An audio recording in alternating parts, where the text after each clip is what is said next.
me. So, alrighty, you guys. So let's just jump right on in. Thanks for joining.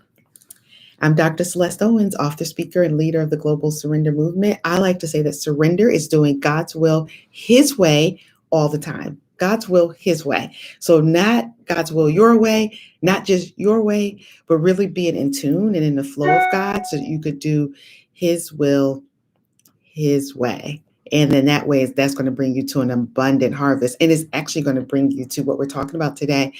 What's keeping you out of your promised land? Do you have a promised land? Is there a promise that you got from God and you're like, oh my goodness, this is taking forever. When is it going to happen? That's part of the problem right there. But we're going to get into that. So there were a group of people in the Old Testament of the Bible that were being led by a young man named Joshua. Welcome, welcome, welcome, you guys, as you come on in, by Joshua. So Joshua was the predecessor of, is that the right word? I don't know. He was the mentee of Moses, and Moses had died, and God put Joshua in charge. And Joshua knew, yes, I can lead them to the promised land.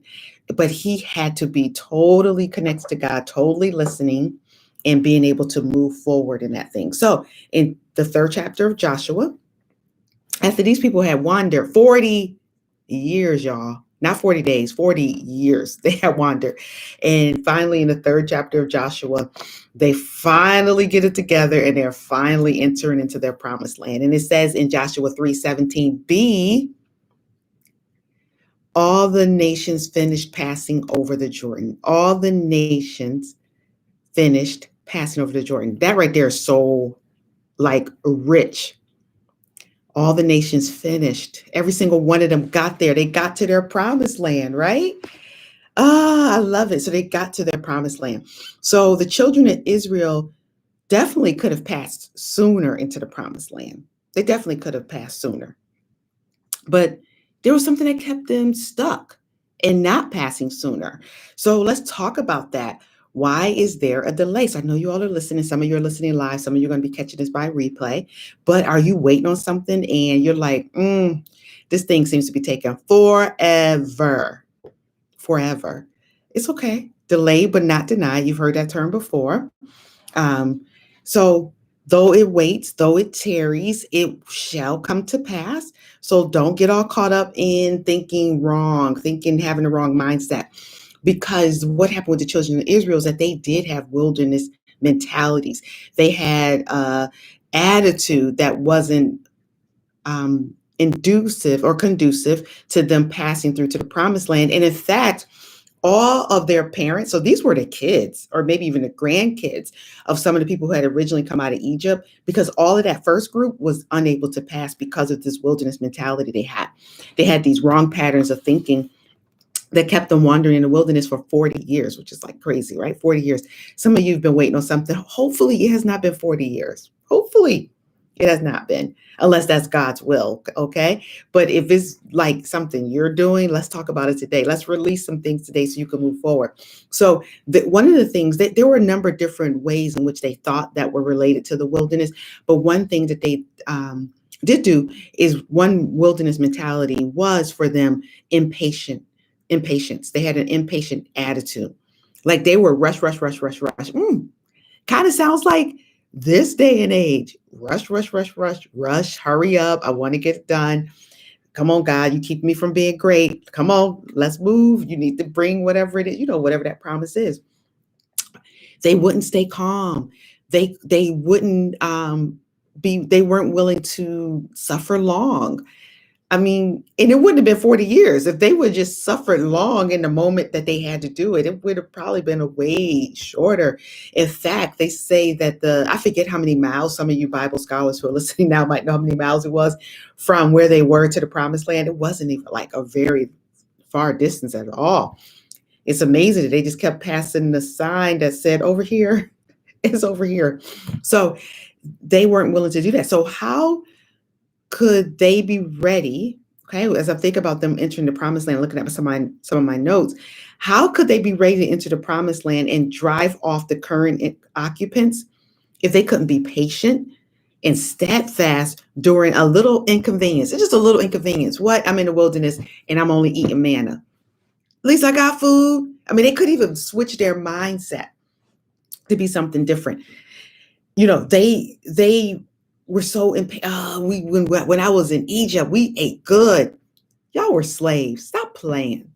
See, some of y'all are just going back to thinking about the things, that used to be with these rose-colored glasses when you were a slave. So stop complaining that now you want to move forward into your new, you're stuck in this little place that's going to teach you something. It's just a minor inconvenience. You're going to move into the promised land. So they just couldn't be patient. And thank you, Deborah, instead of a 7-day journey, it became a 40 years of complaining. I could see why Moses just lost it at the end. Poor Moses.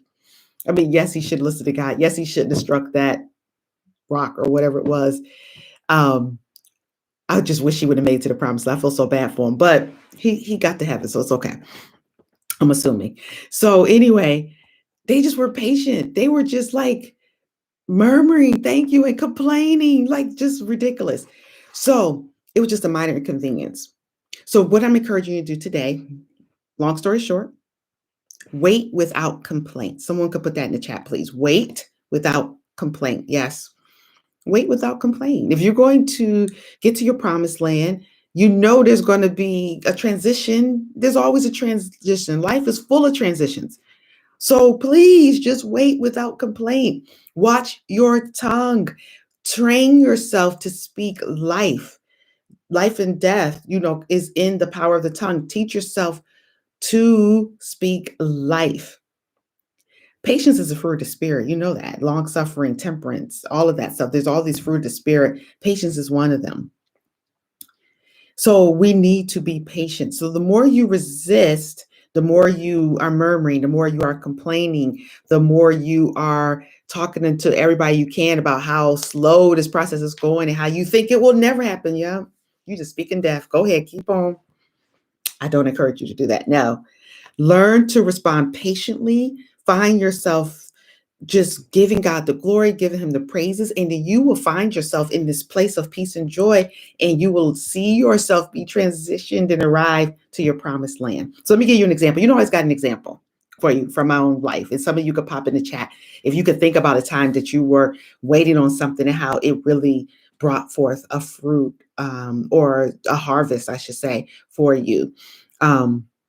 Because complaints, again, will keep you from moving forward. So can you think of a time where you just shut your mouth, started rejoicing, start praising, and then start moving into that new promise that God has for you? So 2010, most of you know the story, was the time when I came home. God just called me from doing everything I was doing, came home, didn't know what God wanted me to do, and complained. See, here we go. Here we go. This is a perfect example. So 2010, I came home. I complained for the first 4 months. Thank God I didn't keep complaining. It could be that I could still be complaining 11 years later. Wouldn't that be crazy? Because this is the month that I stopped complaining, was April. Can you imagine if April of 2010, if I had not decided to stop complaining and just wait on the Lord through the minor inconvenience of being home, not sure what God wants to do next? Can you imagine if I didn't? Can you imagine if it was 11 years later and I still was complaining? Still stuck out in imbalance or transition. No, it just took me 4 months. 4 months of, okay, God, you called me to be home. You obviously have a plan. I'm going to shut my mouth and stop complaining. What do you want me to do? And it came so clear to me. I want you to fast. So you guys know the story, most of you. I did that 40-day fast. God changed my palate. I did Daniel fast. He changed my palate. I became a vegetarian, been plant-based ever since, 11 years later. Don't miss meat, which is shocking because I really did like meat before that fast. So anyway, finished that fast. So what was that, like April? I started that fast. I would have finished that fast sometime in May, into May. In June, I had reached out to a publishing company, and that publishing company was like, I reached out to several different publishing companies because at that point I had been writing a book on destiny. So yes, love it. Love the comments in the chat, you guys. So I had been writing a book on destiny and reached out to a number of different publishing companies, and only one reached back to me, which is funny. The book was on destiny, and the only publishing company that reached back to me was Destiny Image Publishing. So I was like, oh, this is meant to be. OMG. The book is on Destiny. Destiny Image Publishing contacted me back. This is it. I'm so pumped. I'm about to get my book published. Yay. However, God had already put these other desires in my heart that I would be published at no cost. So when so you got to know how God is telling you you're going to transition into your promised land. You have to know. So he said the Destiny book will be published at no cost. So I was like, oh, okay. Man, I'm thinking about I'm hesitating because y'all, it's something about this book that I got to tell y'all in a minute. But now I'm just talking this thing through. I have not talked about this in 11 years because it's when it happened in June of 2010. So anyway, so they're like, we'll publish you. However, the only way we'll publish you is if you can get your pastor to let you advertise the book from the pulpit on a Sunday morning. Do y'all go to my church? Have you ever seen Pastor Jenkins let somebody advertise their book? I mean, just random person, like a speaker, yes. They're the Sunday morning speaker, duh. But just some random person. Come on up here, Celeste. It's Sunday morning. We got tens of thousands of people listening for you to talk about your book. First of all, it wasn't even logical. But do you know what? Because I was feeling desperate, because I had this wilderness mentality that it had to happen right now, that I was going to make it happen, I actually had nerve to approach the pastor about it. Pastor, you think you would let me come on a Sunday morning? I don't need long. I see like 2 minutes. He's like, huh? I was like, yeah, bad idea. Sorry. That was just a real bad idea. He was mad, not at me. He was just like, why would they even set you up like that? Why don't they just publish you? Why would they set you up like that? Anyway, it just wasn't the will of God for that to happen that way. It just wasn't his will. So you know what I did? It's just not God's will. I didn't complain. I didn't like dog them out. I didn't call them out and just be like, y'all ridiculous. Why are y'all? I didn't get mad at Pastor Jenkins. I didn't leave the church. See, some of y'all will do that. Y'all leave the church. I'm out of here. You know, we can't support people. No, it just wasn't meant to be that way. Okay. And do y'all know, right around that time, God put me on another 40-day fast. I did another 40-day fast. And they didn't change their minds in that 40 days. That would have been nice. Nope.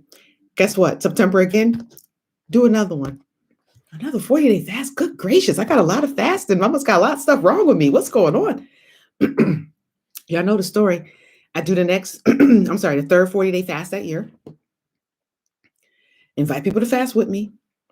I end up blogging to them every day and ended up writing the book that you all know now as the 40-day surrender fast. Just in case you don't know, the 40-day surrender fast is this.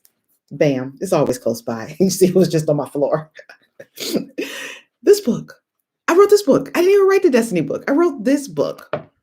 This book, which is now, oh my goodness, I need to go back and count because it's well over 20,000 copies sold, probably at 30,000. I don't know how many copies have been sold. I need to go figure that out. So many copies sold. The reviews are almost perfect 5 on Amazon. So many testimonies that come in. I'm like, I get testimonies almost every day, like either through Facebook Messenger or email or text. Isn't that a miracle? I walked into a promised land because I was willing to be patient, shut my mouth, don't speak deaf. And look what happened. I walked into a promised land. Now, let me finish the story this way. And I hope this is blessing you guys. I hope you guys are getting something from this. So from that, I ended up publishing the 40-day surrender fast the following year. I think it was the following year. Became my own publishing company to publish all my own books. Do y'all know, I go back like a year later, I don't know, I can't find a Destiny book. I'm like, OMG, I just wrote all of that. It was like 40,000 words, 40,000 words. I just wrote all of that and I can't find it. Somehow I lost it. Like I couldn't find it in my computer files. I couldn't find it. And usually I'm in the habit of emailing myself manuscripts. Like when I'm writing, I'll keep emailing myself. Not one email, nothing. So I was just like, I lost the book. Oh, well, then I went on to write other books. I went on to write The Art of Your Surrender and Make a Peace with Hunger, and then revised the 40-day surrender fast, and then it has a journal, and then helped to publish my sister's book, Okay, Now Breathe. Do y'all know this year I decided to do the women's fast with our church, and I forget somebody pop it in. What was the fast? Um, oh, I just can't even remember. It's like Women of Faith, when women walk in faith or something. Yeah, that's what it was. Women walk in faith. So as I'm doing the second day of that fast, she's talking about something she wrote. Leslie Turkhorse is talking about something she wrote. And I read it about something she wrote that she had forgotten about or something like that. I was like, yeah, I did have that destiny book I wrote. It's all gone now. It comes to me so quick. Go to Yahoo, go to your Yahoo email, do a search on destiny book. You know how many times I've done that? That's where I email everything to myself, like all my manuscript. You know how many times I've put in Google Destiny book? But because you say it, I'm gonna be obedient and I'm gonna go type in Destiny book just because you asked. I type in Destiny book, y'all. Guess what pops up? 11 years later. This year, guys, it just happened in January. 11 years later, bam, the Destiny book is right there. I'm like, are you kidding me? The book is back? Are you kidding me? They that wait on the Lord shall renew their strength. They shall mount up on wings as eagles. They shall run and not be weary. They shall walk and not faint. My camera is moving because I'm going to show you guys something. This is it. Back and forth, back and this is my Destiny book. It came back to me. So I'm going to publish it prayerfully this year. And now as I'm reading through it, I've grown a little bit, so I need to change some things around, do some more tweaks. But the book is really about I'm just so pumped about this, that I'm holding this thing in my hand 11 years later, that I couldn't find it. So y'all, don't give up. That's all. That's the whole point of this story. Don't give up. And it's about fulfilling your destiny in 7 steps. Yeah, I got a whole bunch of titles up here, but it's 7 steps to fulfilling your destiny. It's right here. It came back to me. Yeah. So there's some things that might have even gotten triggered in your mind as we were talking right now, like some things that you thought were just long gone, don't even think about anymore. God's bringing it back. He's bringing it back. So keep your mouth shut, speak peace, speak life, and watch God orchestrate just a miracle and move you into your promised land. All right, you guys, be blessed. Love you much. Don't forget to catch me tomorrow on There's an Oil for That. Instagram Live, Facebook Live. Don't forget to like, subscribe, comment. Our little village is growing, so I'm so pumped about that. All right, you guys, catch you next time. Bye-bye. Dr.